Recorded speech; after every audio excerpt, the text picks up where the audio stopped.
Pfizer's still evolving candidate that is also an antiviral pill. We might one day see Merck create such a cocktail, but for now we're really looking at this specific molnupiravir compound and thinking through its efficacy and its safety. But yes, in general, cocktails can be more effective. They can also reduce that chance at resistance. And this is definitely an exciting development, but nobody should be seeing this as an alternative to a vaccine. It's for those who get sick, and those who get sick need to take it pretty early on after they have contracted COVID and have a confirmed diagnosis there. So testing is also going to be a part of this story. If people have symptoms, you want to get tested very quick. And right thereafter, call a doctor to ensure that you can get access. So we haven't yet gotten there. We still need that EUA. We still need the FDA to sign off on molnupiravir. And so that step comes first. Riley Griffin, healthcare reporter at Bloomberg News. Thank you very much for joining us. Thank you so much for having me on. Cheers. You're listening to the Daily Dive Weekend Edition on Kfi AM 640 and everywhere in the iHeartRadio app. When we come back, we'll tell you how Rates subject to change without notice. Normal loan amount and certain restrictions apply. 50% loan to value and 745 per credit score. First three loans. Cash out will vary. Subject to credit approval. NMLS 3290. Loans made or arranged pursuant to a California financing law license number 6036970. Equal housing lender. Can you believe how much the Garcias house sold for? I know. Home values are so high right now. I wish I could pull about $50,000 from my home's equity without selling. You can. We just pulled cash from our home's equity to redo our backyard this summer. We used IntelliLoan, and get this, our monthly payments actually went down. IntelliLoan offered us a 1.875% rate and APR with no points or lender fees. Wow, 1.875% with no points and no lender fees. Hello, new pool. Take their number. It's 800-918-6200. 800-918-6200. Or just go to IntelliLoan.com. IntelliLoan. Borrow smart. Live free. Go solar American style with Semper Solaris. Semper Solaris is your local veteran-owned solar and battery storage contractor. Add Tesla Powerwall and be ready for blackouts. We get the job done with esprit de corps and honor. Semper offers new AC systems with a lifetime warranty and new roofs with a 50-year warranty. We hire vets and give back to the community with our Semper Cares initiative. Go solar and declare your independence. No down, interest or payments till 2023. Get the federal 26% solar tax credit, $500 downloadable coupon, $500 off for military, first responders, and healthcare workers. Call 877-211-5591. That's 877-211-5591. Or visit SemperSolaris.com. 26% federal tax credit based on eligibility. Consult your tax advisor. Cannot be combined with any other offers. Some restrictions apply. New customers only. Call or see website for details. Expires 10/31/2021. CSW number 978-152. Hey, it's Neil Silvegra. New windows for your home bring light, beauty, efficiency. I know this firsthand because the French doors and stunning kitchen windows from American Vision Windows are some of the most dramatic and beautiful changes to our home. Y'all know Bill and Kathleen's story, right? They had such a horrible experience when they were French door windows years ago. They started their new company. Fast forward, 20 years later, they're still bringing warmth, light, and beauty to homes like mine. For a limited time, American Vision Windows will pay the tax plus zero payments until 2023. Tax based on material only on purchase of either windows cannot be combined with any other offer on approved credit. Some restrictions apply. Offer expires November 30th, 2021. CSLV number 778326. Trust the window company my family trusts, my friends trust. American Vision Windows. Give them a call. Get that free estimate. 888-226-9908. That's 888-226-9908. Or visit AmericanVisionWindows.com. Yes, I know. I have a calming demeanor. You know when it's your job basically to push people beyond their comfort zones, it's good to make them feel as safe as possible. Like an open heart surgeon for your home. You'll do fine. No worries. We got you. Home with Bean Shark. The House Whisperer this morning at 9 on KFI AM 640. More stimulating talk. This is KFI AM 640. I'm Officer Ramirez, and you're listening to the Daily Dive Weekend Edition. You've been hearing about it all week long. America's supply chain is broken, and there's no better example than looking at all the ships sitting off the coast of California. The pandemic has caused a major shift in consumer spending, and it triggered a huge influx of imports, and it's all bottlenecked due to the lack of coordination and worker shortages. Ships are at ports waiting to be unloaded, not enough workers there can offload containers in a timely manner, and a shortage of truck drivers is delaying shipments for the rest of the country. For more on the broken supply chain, we'll speak to David Lynch, global economics correspondent at the Washington Post. This has been going on really since the beginning of the pandemic, when Chinese factories shut down during the initial lockdowns to try and beat back the virus.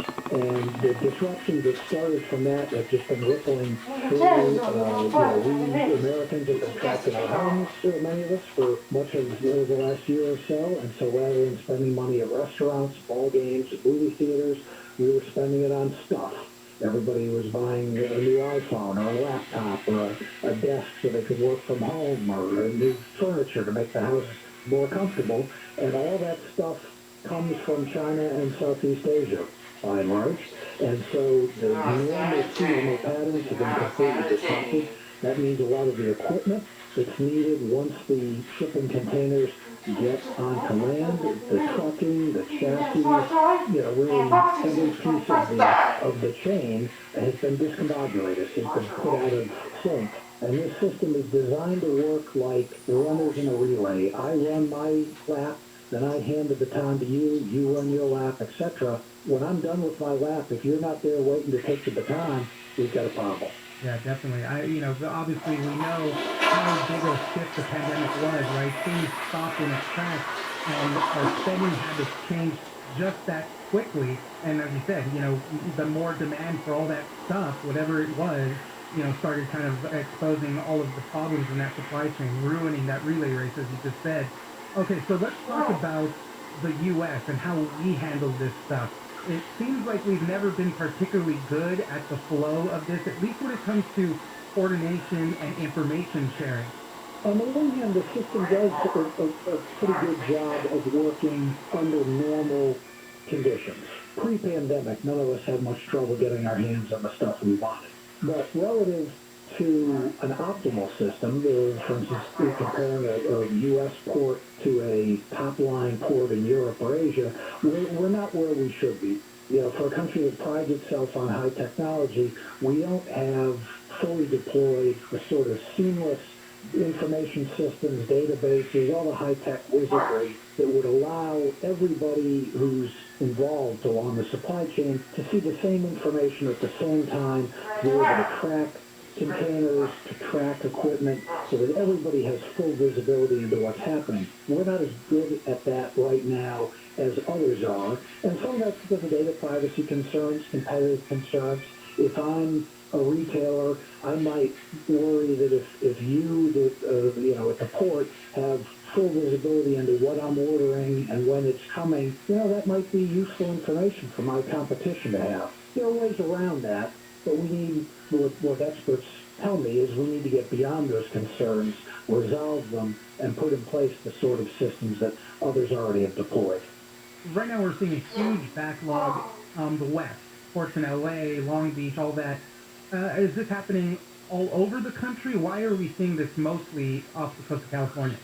Well, because that's where cargo from Asia lands in the U.S. So all the factories in coastal China, Vietnam, Cambodia, Southeast Asia, all across that part of the world, when container ships pick up the cargo there, they take it to L.A., Long Beach. To a lesser extent, as those ports have gotten crowded, they move up the coast to Oakland and Seattle, but those facilities are farther away from the consumer heartland, and they're not as big as LA and Long Beach. Now, you are seeing the Port of Savannah, for instance, has got a lot of ships waiting offshore. Nothing like LA, but relative to Savannah's normal operations, they're seeing a lot of demand. And up to New York as well, even Houston, some of the ships that were diverted through the Panama Canal that would have normally have gone to the West Coast, that came up through the canal and hit our Gulf ports there. So you've seen the congestion spread in that regard. This is obviously an unusual episode, but it's exposed some vulnerabilities in the system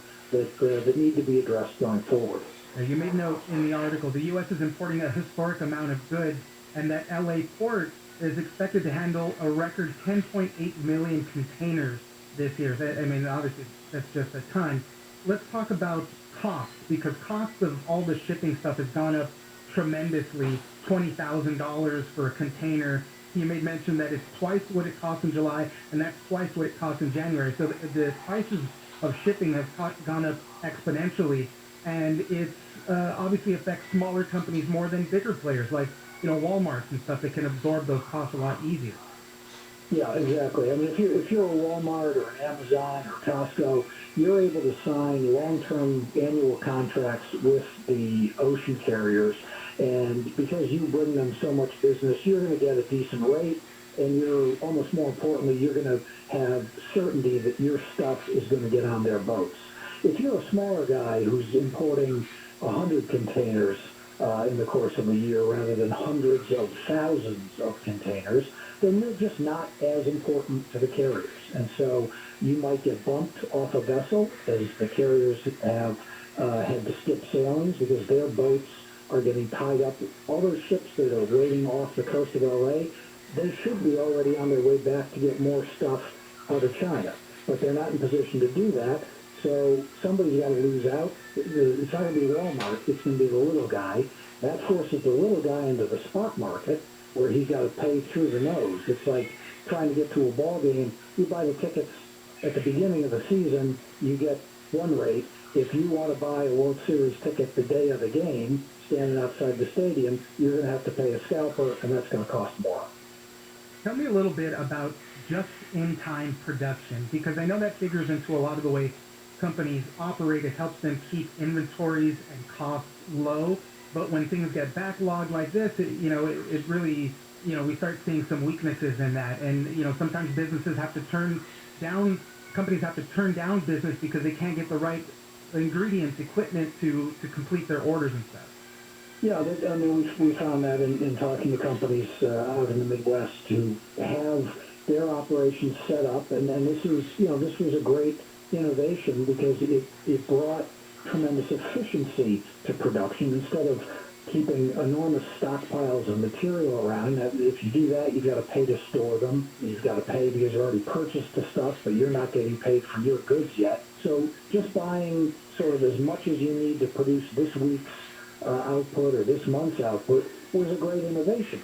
But again, it was efficiency at the cost of resilience. And so when something goes wrong, and the pandemic isn't the only thing that's ever gone wrong in history. We've had bad weather in Texas, which knocked offline petrochemical plants that produce a certain kind of resin that's needed for lots of industrial plastics. We've had earthquakes, we've had fires, all sorts of things can go wrong. And when they do, and when they disrupt this finely calibrated supply chain, that's when the problems rise. Let's talk about one of the last cogs in this whole supply chain, which is the truck drivers, which we've seen shortages of too. But, as we've been talking about, right, there's backlogs at the port. It takes time to get those containers unloaded and onto trucks. And what we're seeing is just a big backlog of truck drivers waiting hours to get into the ports, to get those containers out of there. You talked about one man who was a truck driver, and in normal circumstance, he can make 7 round trips in an 11-hour workday to get those containers out of there. Now he's just doing 1 or 2 trips and spending time. I think he learned salsa looking at YouTube videos or something. That's all the time he's kind of wasting, just sitting there waiting to get in and out. And the important thing here is the way all of these disruptions feed on themselves, right? He can't get in and out of the rail yard as quickly as he'd like to pick up containers, because the rail yard is jammed with containers. And they're jammed with containers because the ports are dealing ultimately with record volume and sending in more stuff to the rail yard than they can process. That discourages the trucker.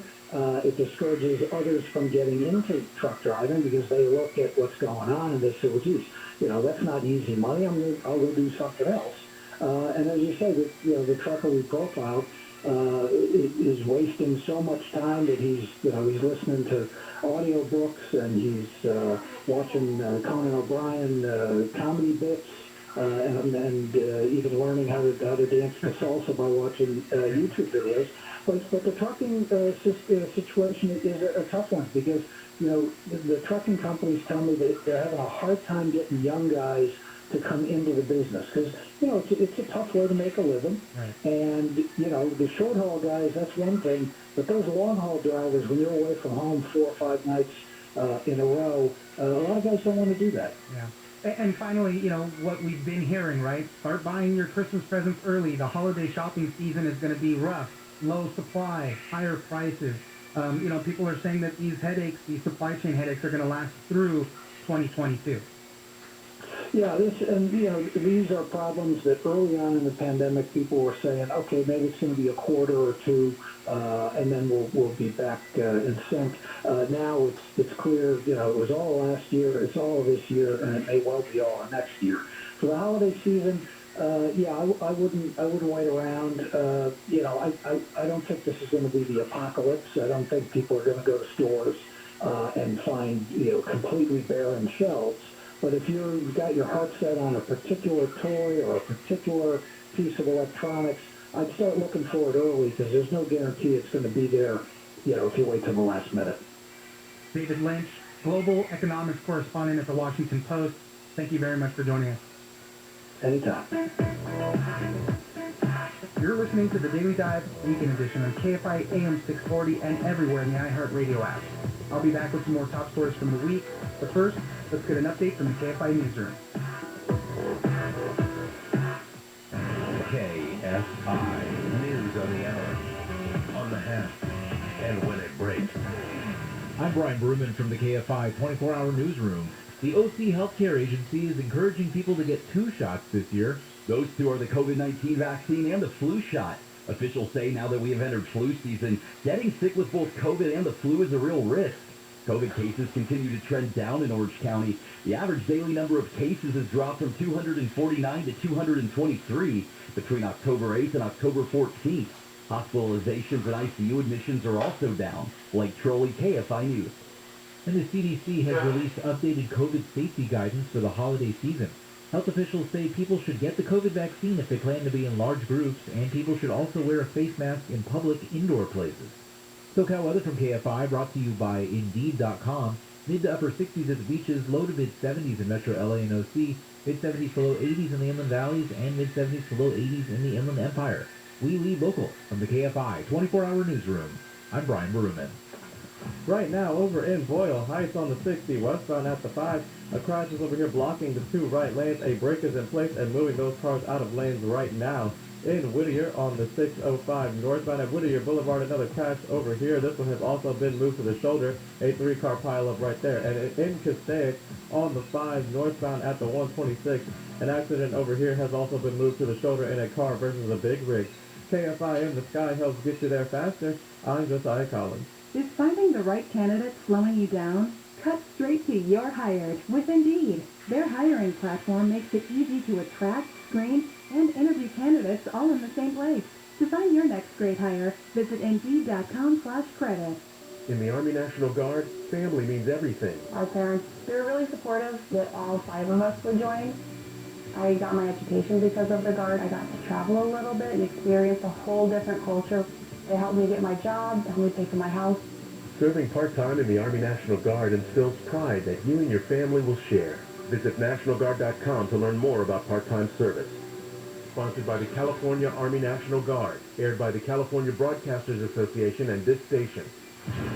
Here to announce the all-new, all-electric Ford F-150 Lightning is Hall of Fame running back Eric Dickerson. I drive an F-150 myself, and I love it. Well, F-150 Lightning's got everything you love about yours and more, like the Pro Power onboard generator that can power your tailgate or home. Sounds like the truck of the future. You heard it here first.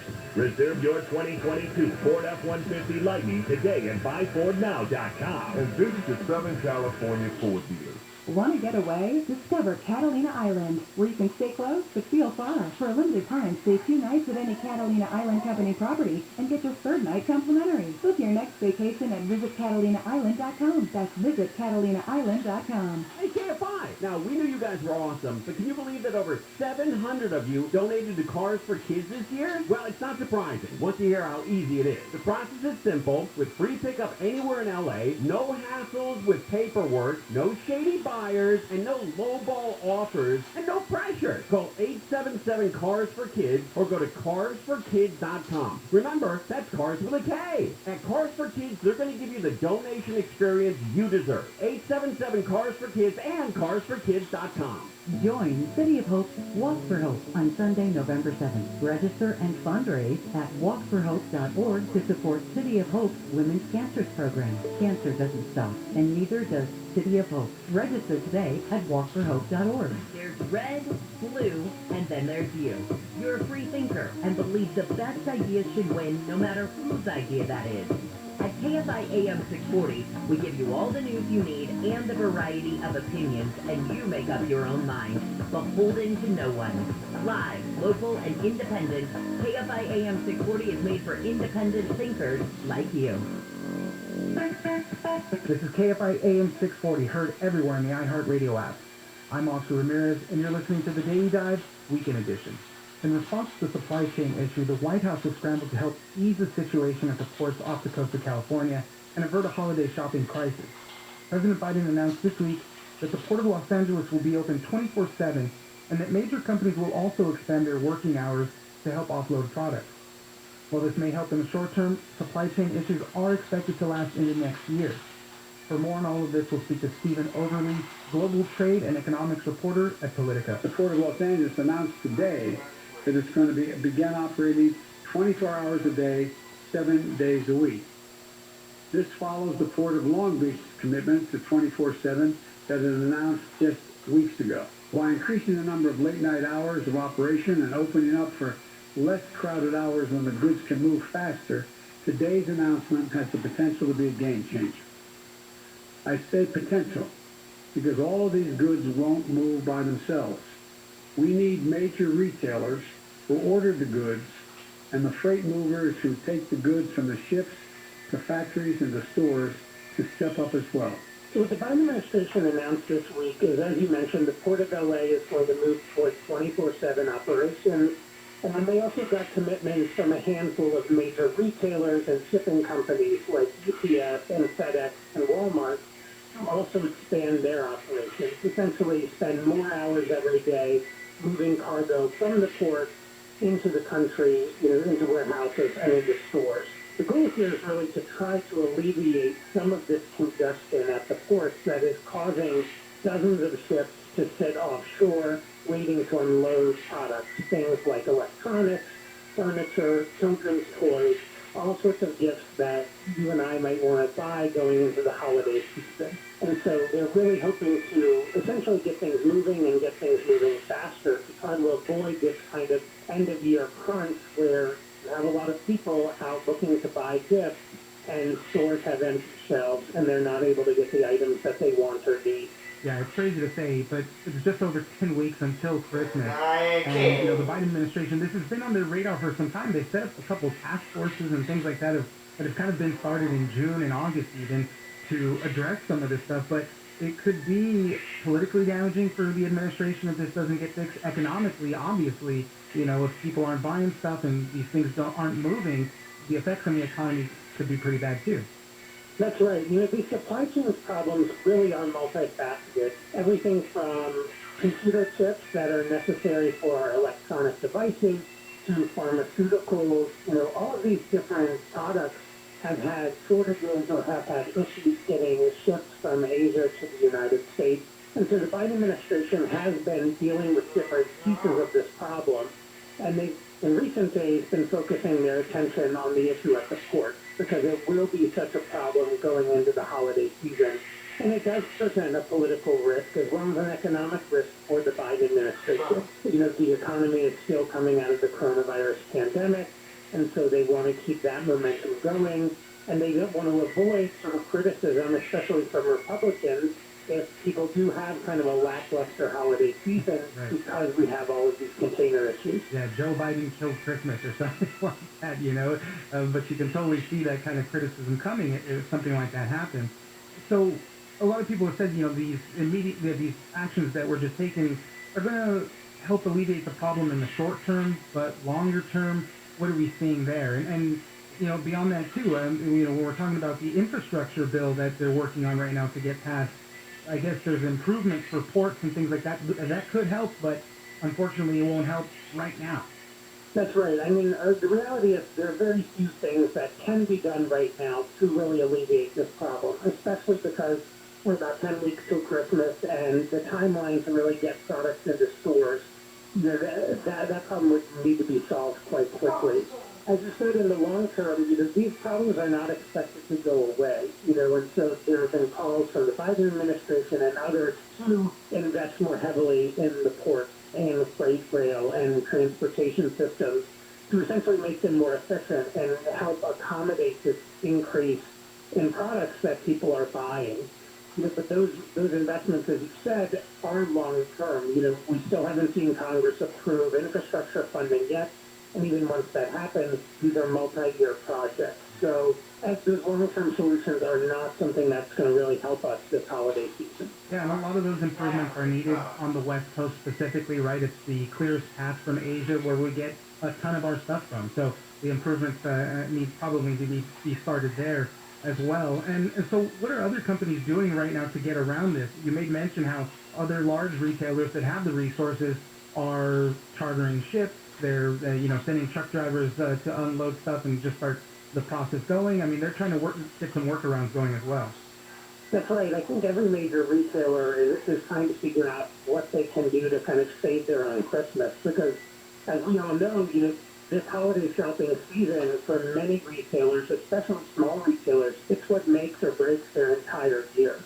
And so, you know, they're quite desperate to make sure that product is in stores where people can buy it. So, you know, we've seen large retailers like Costco charter their own ships to try to bring products in more quickly. You know, we've seen shipping companies reroute away from West Coast ports because they are so log jammed. We've seen folks try to lean more into air transportation. But shipping right now is very expensive, and so there really is not some low-cost, easy fix for any of these retailers. You know, and the reality is the big retailers have more resources than some of the small ones. I was speaking with a small toy distributor in Florida that is sort of desperately trying to get Tonka trucks out of China in time for the holidays and just really isn't finding any cost-effective option to do that. So all sorts of companies are really struggling with this. Well, we'll keep monitoring all of this. Obviously, there's going to be a lot more talk as we get closer to the holidays. But for now, ports are open. Everybody's working extra hours just to help offload everything from those ships. Stephen Overly, Global Trade and Economics reporter at Politico. Thank you very much for joining us. Thank you. This week, we also saw some confusion in Texas over vaccine mandates. Governor Greg Abbott just banned vaccine mandates for all entities in the state, including private businesses. This could pose a problem for many companies that contract with the federal government, since Biden has mandated that they do get vaccinated. Now, some companies are caught in the middle and could lose federal funding or run afoul of the new state law. For more on the fight over vaccine mandates, we'll speak to Mitchell Furman, economy reporter at the Texas Tribune. The federal order is also not just for companies with more than 100 employees. It's also for anyone who enters into contract work with the federal government, which means lots of companies in Texas, including American Airlines, Southwest Airlines, just dozens of companies that if they want to do work with the federal government, they will have to prove that their employees are all vaccinated. So that's another piece of this. So, you know, the governor earlier this week announced that any entity will not be allowed to require vaccination for employees or customers. And, you know, there were no carve-outs for those federal contractors that I mentioned. There were no carve-outs for nursing homes, which were struggled big time during the pandemic with their residents and with their workforce. And the federal rule announced in August requires all nursing home employees to be vaccinated in order for their facilities to continue receiving Medicare and Medicaid funding. Those are critical pieces for those places. So it's a confusing moment in Texas. Unemployment lawyers are trying to sort this out as their clients fall into one or both or multiple buckets.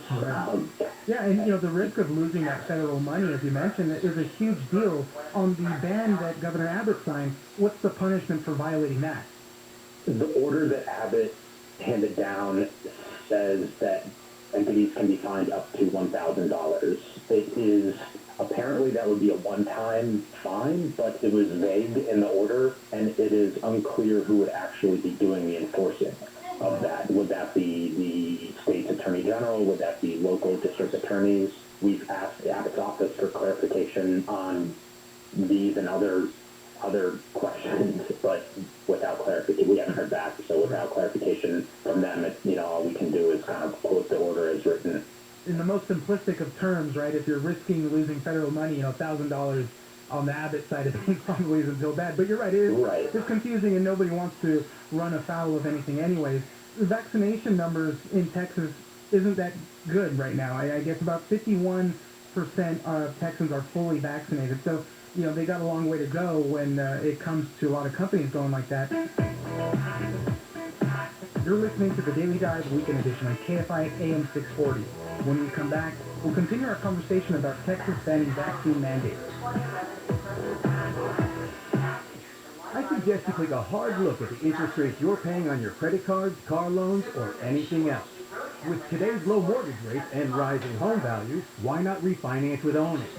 Pull some cash out of your home and take control of high-interest debt. Call Owning at 8332-OWNING or log on to owning.com. In minutes at no cost or obligation, our experienced agents can tell you how much money you have sitting in your house. Then refinance at today's 30-year fixed 2.5% rate, 2.731 APR. And use some of that low-interest money to pay off debt, do things around the house, or for anything you want. Your house may be your piggy bank. NMLS 2611, licensed by the Department of Financial Protection Organization and the California Residential Mortgage Lending Act. Subject to credit approved for qualified borrowers. Call 833-303-2161 for terms and conditions. Equal housing lender. Call Owning at 8332-OWNING or log on to owning.com. That's 8332-OWNING or go to owning.com. Live free. Go solar American style with Semper Solaris. Semper Solaris is your local veteran-owned solar and battery storage contractor. Add Tesla Powerwall and be ready for blackouts. We get the job done with esprit de corps and honor. Semper offers new AC systems with a lifetime warranty and new roofs with a 50-year warranty. We hire vets and give back to the community with our Semper Cares initiative. Go solar and declare your independence. No down, interest, or payments till 2023. Get the federal 26% solar and battery tax credit. $500 downloadable coupon. $500 off for military, first responders, and healthcare workers. Call 877-211-5591. That's 877-211-5591. Or visit sempersolaris.com. 26% federal tax credit based on eligibility. Consult your tax advisor. Cannot be combined with any other offers. Some restrictions apply. New customers only. Call or see website for details. Expires 10/31/2021. CSW number 978152. Contractor license 1047-781. Duck and Goodrich taught Kenny to do things the right way, not the easy way. And now, every ghetto technician has a digital assistant named Duncan. Digital Duncan is a genius, just like his namesake. Back during the Cold War, the U.S. government came to my dad and said, "We need you to build a giant freezer at the test site and bring it down to 50 degrees below zero." They wanted to make sure their nuclear triggers would function if they had to send warheads to Russia during the wintertime. So Dad designed a cascade system that used weird gases like argon and CO2 instead of freon. He and I got that system down to 50 degrees below zero in the Nevada desert in the summertime. When the U.S. government needs a genius solution, they ask Duck and Goodrich. And when your ghetto technician needs a genius solution, they ask Digital Duncan. Ghetto's been awarded 114 patents for cool stuff we've invented, and we believe number 115 is on the way. Ghetto, G-O-E-T-T-F, will keep you cool, but it's hard to spell. Portions of the following program were pre-recorded.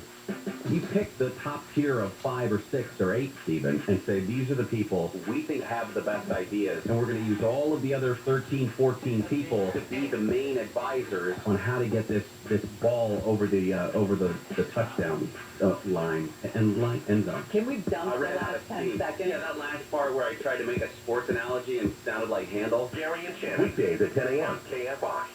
I was seeing a young lady, right, when I was, young and one of the better surfers in COP.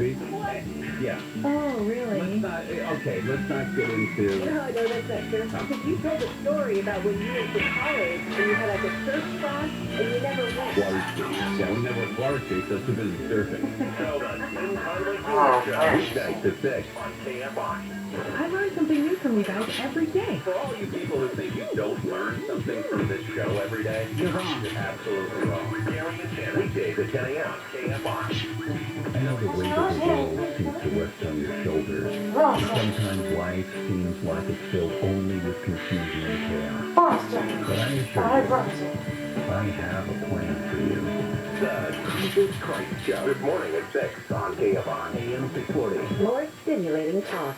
This is KFI AM 640, heard everywhere in the iHeartRadio app.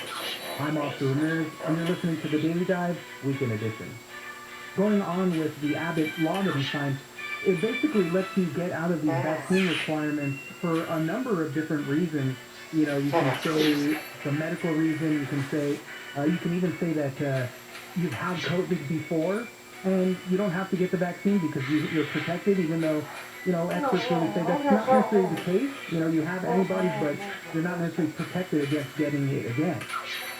Abbott basically expanded the exemptions that employees can use to get out of potentially, being required to receive the vaccine from their employer. The order kind of contradicts itself on some fronts, and which is why some employment lawyers think that this will eventually be tied up in the courts. And one employment lawyer at Houston yesterday told me that he thinks this is unconstitutional and unenforceable. We'll see. Abbott has asked the state legislature, to kind of draft this into law, and we'll see if that also gets flagged if and when that does happen.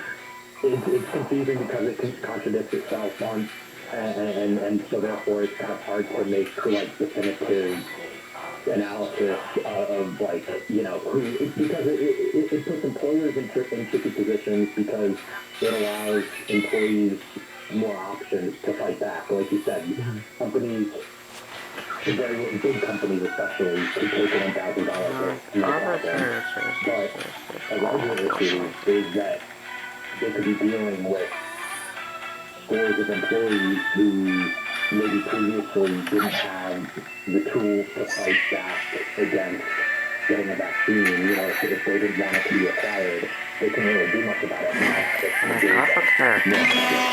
What's been the reaction to all this? Because, Governor Abbott prides himself on being pro-business. Texas, very pro-business, right?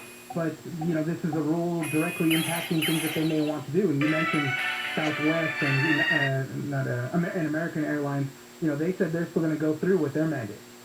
A prominent Texas economist in Waco, Ray Perryman, said in an email yesterday when I asked him about this, that this decision is unhelpful for the state economy as it recovers